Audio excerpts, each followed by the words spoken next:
Lo que nos queda por ver es si realmente este perceptrón que armamos, que tiene apenas 3 neuronas, esta primera red neuronal, tiene realmente la capacidad de resolver el problema XOR que nos había motivado esta parte de la clase. Entonces, resumiendo un poco, habíamos dicho que teníamos dos entradas, la X1, la X2, y teníamos dos neuronas, la neurona A y la neurona B, que fijaban las dos primeras rectas que separaban el plano, y la neurona C, la tercera y la salida, que tomaba la decisión final a partir de los semiplanos que separaban la A y la B. Entonces habíamos encontrado que podíamos poner esta combinación de pesos sinápticos. En la primera capa teníamos todos valores 1, en la segunda capa teníamos un 1 y un menos 1, y finalmente la neurona C era la que iba a dar la salida final. Además, no nos olvidemos que tenemos el sesgo, esa entrada X0, que siempre vale menos 1, y que está conectada por pesos a las distintas neuronas. Toda neurona tiene su sesgo, que se acuerdan venía del umbral. Para este caso particular habíamos determinado que en la neurona B el sesgo era 1, en la neurona A menos 1 y en la neurona C era más 1. Entonces esta es nuestra red neuronal, que las vamos a dejar ahí abajo para hacer ahora la prueba, a ver si realmente resuelve el XOR. Y también la podíamos representar con una ecuación. ¿Se acuerdan que cada neuronita tenía una ecuación en la que multiplicaba los pesos por las entradas, le sumaba o le restaba el sesgo, y a ese resultado le calculaba el signo. Entonces acá tenemos el caso de la neurona A, la neurona B, y a partir de la salida de la A a la B empieza a actuar la neurona C. Así que vamos a verificar a ver si realmente funciona esto del XOR. Vamos a suponer las entradas X1 y X2, que para empezar vamos a suponer que son menos 1 y menos 1. Es decir, en este caso tenemos falso y falso. Vamos a ver en nuestra red neuronal cuáles serían las salidas de la neurona A y de la neurona B. En el caso de la neurona A, la tenemos acá. El menos 1 que entra de la entrada 2 se multiplica por 1, y el menos 1 que entra de la entrada 1 también se multiplica por 1. O sea que tenemos menos 1, menos 1, y el sesgo de la neurona A es menos 1. O sea que en total estamos teniendo, acá lo podemos ver en la ecuación, menos 1, menos 1, más 1. Recuerden que adelante del sesgo tenemos el factor negativo, o sea que si entra menos 1 por el peso menos 1, me da más 1, que es el más que está acá. Por lo tanto, nos está quedando menos 1, menos 2, más 1, menos 1. Es menor que 0, por lo tanto acá vamos a tener como salida de la neurona A menos 1. De la misma manera podemos hacer el cálculo para la neurona B. Nuevamente consideramos la entrada X1 y X2 como menos 1 y menos 1. A la neurona B le va a llegar, se va a multiplicar el primer menos 1 por 1, el segundo menos 1 también por 1.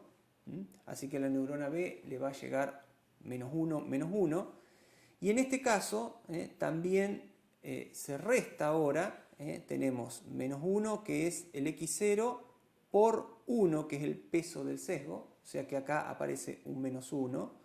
Así que tenemos menos 1, menos 1, menos 1, menos 3. Así que el signo va a ser negativo, por lo tanto la salida va a ser menos 1. Bien, tenemos que Y sub A y Y sub B son menos 1. ¿Cuánto dará la salida final? Y sub C, que en definitiva es la salida Y. Acá lo que tenemos que hacer es multiplicar el menos 1 que sale de la neurona A por 1, y el menos 1 que sale de la neurona B por menos 1. Esos dos entran a la neurona C. Y además también entra el menos 1 del X0 del sesgo por 1, o sea, otro menos 1 más. O sea que tenemos, en primer lugar, el menos 1 de la A, acá tendríamos un menos 1, el menos 1 de la B, pero fíjense que está con signo negativo, o sea que es este menos que está acá en el peso sináptico, o sea que es menos 1 por menos 1 más 1, menos 1. Así que finalmente lo que obtenemos ahí es también signo negativo, o sea que la salida final va a ser menos 1. Fíjense que esto es correcto porque habíamos dicho que el O exclusivo solamente tiene que dar más 1 cuando uno de los dos es verdadero, cuando x1 es verdadero o cuando x2 es verdadero, pero cuando los dos son falsos o los dos son verdaderos, tiene que dar menos 1. Bueno, veamos qué pasa en el siguiente caso. Vamos a suponer que ahora entra falso en la entrada 1 y verdadero en la entrada 2. Así que volvemos a hacer las cuentas. Fíjense que podemos hacerlo tanto en la red neuronal como en nuestra ecuación. En el caso del perceptrón A, fíjense que para x2 tenemos más 1 y para x1 tenemos menos 1. El sesgo también acá me queda más 1. Así que el perceptrón A va a estar dando un valor positivo. Más 1, el signo es positivo. Para el caso del B, lo mismo, más 1, acá tenemos menos 1, pero acá le resta menos 1. O sea que acá me va a estar dando un valor negativo. Y lo que nos queda hacer ahora es ver qué pasa con el perceptrón C.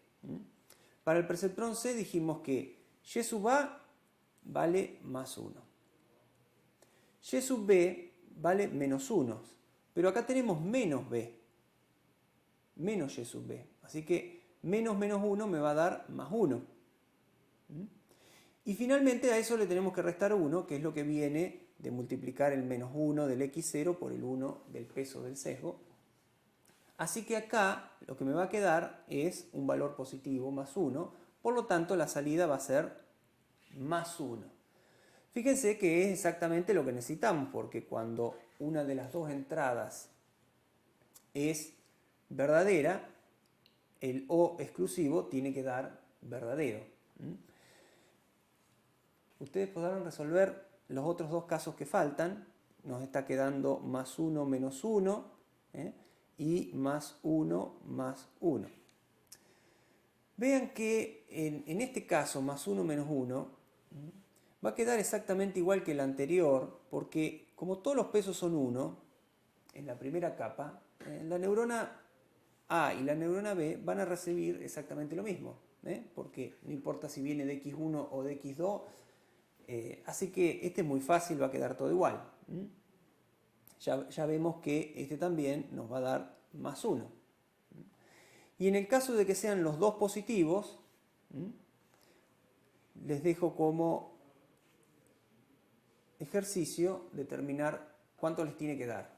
Se supone que en el caso de que sean los dos positivos, esto tiene que dar menos 1, ¿no? Porque es un O exclusivo.